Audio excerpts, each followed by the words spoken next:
Ibu, bapak, saudari, saudara, rekan-rekan muda, dan adik-adik sekalian dimanapun kalian berada, bertemu kembali dengan saya Romo Tino SSCC di dalam catatan peziarah.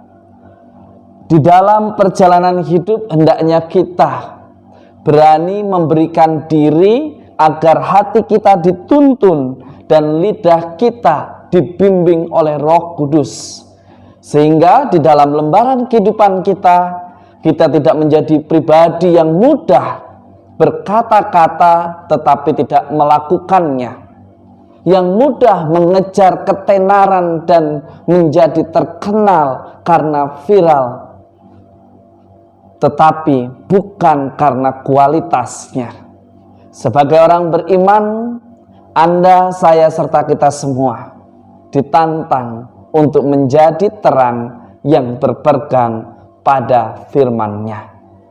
Sebelum kita mendengarkan permenungan dari catatan peziarah, marilah kita membuat tanda kemenangan Kristus. Dalam nama Bapa dan Putera dan Roh Kudus. Amin. Allah Bapa sumber pengharapan, Engkau telah menyatakan sabda-Mu dalam diri Yesus Kristus Putra-Mu. Pimpinlah kami dalam menjalani hidup ini melalui para pilihan-Mu yang telah menguduskan diri dan mengikuti Putra-Mu, demi Kristus Tuhan dan pengantara kami. Amin.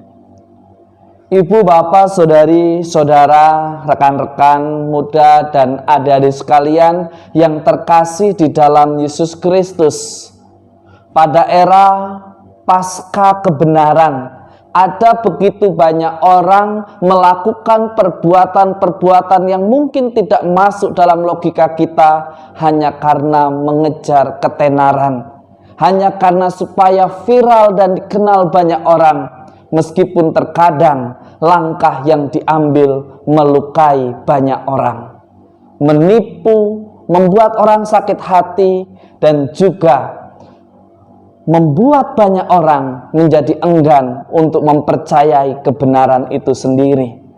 Bahkan ketika ada sesuatu yang berbeda dari yang biasanya dianggap suatu kesesatan, ketika ada sesuatu yang membuat tidak nyaman ketidakbenaran, yang membuat tidak nyaman mereka yang biasa hidup dalam kebohongan dan korupsi besar-besaran, mulai menggerakkan ada begitu banyak orang untuk melenyapkan mereka yang tetap tinggal di dalam kebenaran. Oleh karenanya, mari kita belajar dan merenungkan apa yang disampaikan oleh surat Rasul Paulus kepada Titus. Di sana jelas dikatakan bagaimana kita diajak untuk mengangkat orang-orang yang dituakan, bukan karena usianya yang sudah tua, tetapi karena keteladanan hidupnya. Lihatlah kriteria yang disampaikan oleh Paulus. Ia adalah yang setia, ia yang tidak bercacat, ia yang beriman dan mampu menghidupi tidak hanya di dalam kata-kata, tetapi ada keselarasan dari apa yang disampaikan dengan apa yang dijalankan di dalam kehidupannya. Pada saat ini ada begitu banyak model yang berselubungkan kesucian, yang berselubungkan atas nama pelayanan, yang berselubungkan atas nama bela negara. Tetapi seringkali faktanya hanya untuk mengejar kekayaan untuk diri semata, hanya mengejar apa yang menjadi kepuasan, yang menjadi ambisi dari pribadi semata. Hari ini Anda dan saya serta kita semua dihadapkan pada sesuatu yang terus-terus diulang pada belum tentu kebenarannya, hingga akhirnya menjadi seolah-olah benar adanya. Sebagai seorang yang beriman, kita diajak untuk berani menjadi sinar, menjadi anak-anak terang yang mampu bersinar seperti bintang-bintang, meskipun tidak setiap saat dilihat, Meskipun tidak setiap saat disebutkan oleh sesama kita apa yang pernah kita lakukan, perbuatan baik apa yang sudah kita perbuat, kita harus tetap bersinar seperti bintang di langit, meskipun tidak setiap saat kita melihat sinarnya karena tertutup oleh awan.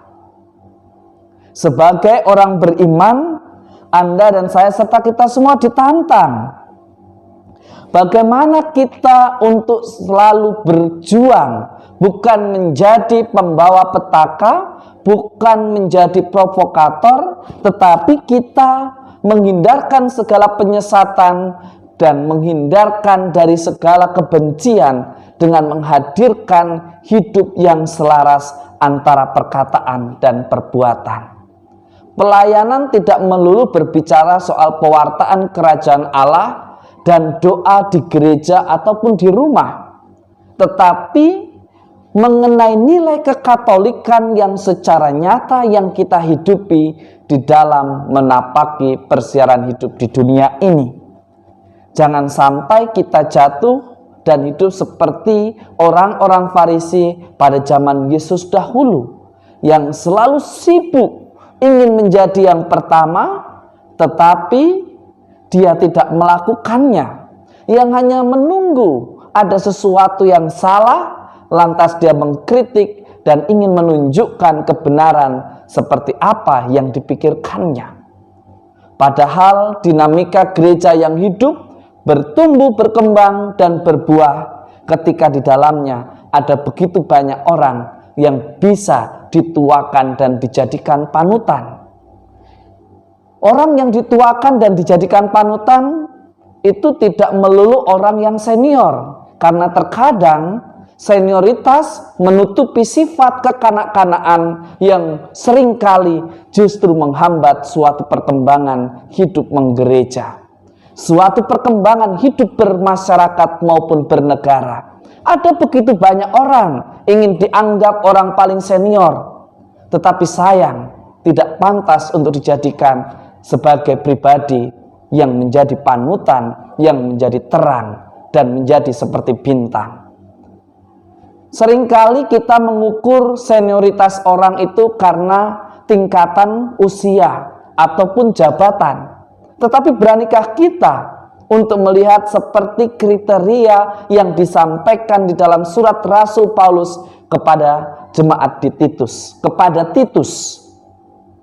Jelas di sana dikatakan mereka yang tidak bercacat, mereka yang setia dengan pasangannya, mereka yang setia dengan apa yang diimani, tidak hanya pandai dalam kata-kata, tetapi dia memberikan teladan. Tentu hidup di dalam kebenaran itu tidaklah mudah. Maka Yesus di dalam Injil suci menurut Lukas pada hari ini mengajak kita semua, jika kita mengalami sesuatu yang berat dan merasa tidak mampu, berdoalah kepada Allah yang maha kuasa. Berkatalah dengan tegas dan dari kedalaman hati kita, Tuhan tambahlah iman kami. Jangan kita seolah-olah menjadi pribadi yang paling kuat, lantas kita ingin menunjukkan segala sesuatunya dan hanya bisa beres kalau saya yang melakukan. Mari kita belajar dari filosofi akar yang tidak selalu tampak, yang tidak selalu disebut, tetapi akar menentukan buahnya berkualitas atau tidak, daunnya subur atau tidak. Ketika daun itu subur dan buahnya menjadi baik, ada begitu banyak orang ingin berteduh di dalamnya. Tetapi ketika akar itu tidak kuat, maka pohon akan menjadi rubuh dan bahkan tidak menghasilkan buah. Beriman yang tepat dan benar harus berakar dari Dia, Sang Pemilik kehidupan. Jika kalian memiliki iman sebesar biji sesawi, kalian dapat berkata kepada pohon ara, tercabutlah engkau dan tertanamlah di dalam laut. Yesus mau menegaskan kepada Anda dan saya serta kita semua, Iman yang tepat dan benar memiliki daya ubah yang sungguh maha dahsyat, yang sungguh membahagiakan dan membawa sukacita.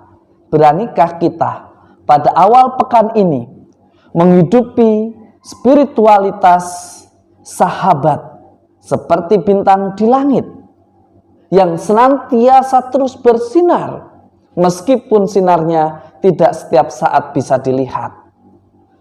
Beranikah kita juga menghidupi spiritualitas akar, di mana akar itu tidak selalu terlihat, tidak selalu disebutkan, tetapi memiliki peran yang utama, yang mampu menopang ada begitu banyak tantangan dan tidak membiarkan mereka yang ditopangnya rubuh. Ia tidak berpikir tentang saya atau ambisi saya, tetapi berpikir tentang kehidupan bersama, yaitu gereja, masyarakat, dan negara. Ia berpikir untuk kedamaian bagi semua orang dan bukan untuk kepuasan ambisi seorang semata. Mari kita awali pekan ini dengan menjadikan diri kita berkat dan bukan persoalan di tengah masyarakat. Semoga berkat Tuhan senantiasa melindungi dan memberkati kita, Bapa dan Putera dan Roh Kudus. Amin. Ibu, bapak, saudari, saudara, rekan-rekan muda, dan adik-adik sekalian yang terkasih, menjadi pribadi yang terkenal dan viral itu memang menyenangkan. Tetapi jika kita meraihnya dengan jalan yang tidak benar, pastilah akan membawa duka cita yang mendalam nantinya. Beranikah kita sebagai orang beriman senantiasa menjadi terang yang menyinari dengan berpegang pada firman kehidupan dan bukan pada sesuatu yang membawa kematian. Selamat beraktivitas, Tuhan memberkati. Amin.